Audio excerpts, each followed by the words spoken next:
So here I'm doing the dumbbell bench rear delt row, right? So I'm going to be really targeting my rear delts, and because the rear delts work in shoulder extension, that's the main thing that I'll be doing here.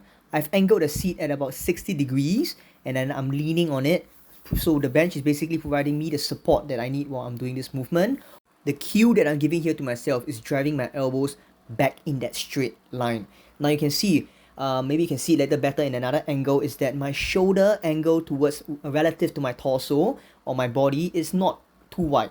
I would say it's about 30 degrees to 45 degree at maximum between my shoulder to body, but I would like it more towards that less than 30 degree angle.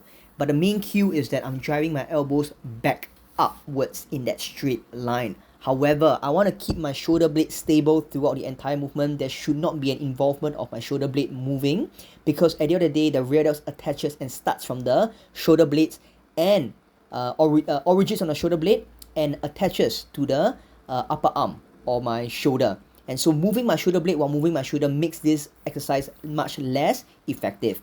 However, if we keep the shoulder blade stable by allowing ourselves to rest with that stable bench pad while moving our upper arm, then this will be a much more effective exercise for the rear delts. So once again, I set the bench angle to be about 60 degrees and then I lean on it, and my cue is to bring my elbow straight back up. You do not want to involve the upper traps. So the moment you start to see yourself shrugging upwards, that's when you know you're involving the upper traps.